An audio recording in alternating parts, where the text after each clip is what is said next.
Team India star players Virat Kohli, Rohit శర్మకు BCCI మరోసారి shock ఇవ్వబోతోందా? ఈ ఇద్దరు ఇప్పటికే టెస్ట్ క్రికెట్ టీ20కి రిటైర్మెంట్ ప్రకటించారు. ఇప్పుడు వన్డేలో మాత్రమే కొనసాగుతున్నారు.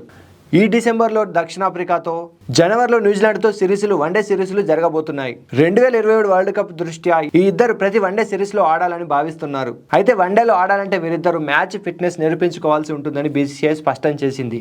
అంతేకాదు దేశవాళీ టోర్నమెంట్స్లో వీరిద్దరు తప్పకుండా ఆడాలని బీసీసీఐ చెప్పినట్లు తెలుస్తోంది. విజయ్ హజారే ముస్తక్ అలీ టోర్నీలో ఆడతానని రోహిత్ శర్మ ఇప్పటికే ముంబై క్రికెట్ అసోసియేషన్కి క్లారిటీ ఇచ్చాడు.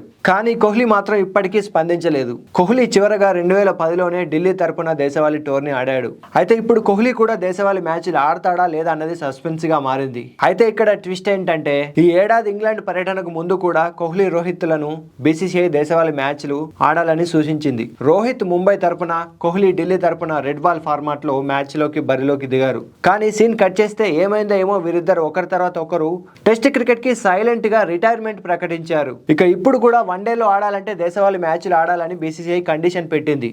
మరి ఈసారి ఏం జరగబోతుందోనని రోకో ఫ్యాన్స్ ఆందోళన చెందుతున్నారు. మరి మీరేమనుకుంటున్నారు? రోకో జోడీ వన్డేలో ఆడతారనుకుంటున్నారా, లేక మరేదైనా ఒత్తిడితో సైలెంట్ గా వన్డేలకు కూడా గుడ్ బై చెప్తారనుకుంటున్నారా? మీ అభిప్రాయాన్ని కమెంట్స్ లో తెలియజేయండి. ఈ వీడియో నచ్చితే ఒక్క లైక్ కొట్టండి. రోకో అంటే ఇష్టపడే మీ ఫ్రెండ్స్ కి ఈ వీడియోని ఖచ్చితంగా షేర్ చేయండి. ఇలాంటి ఇంట్రెస్టింగ్ స్టోరీస్ కోసం గోలిమార్ ఛానల్ ని సబ్స్క్రైబ్ చేయండి.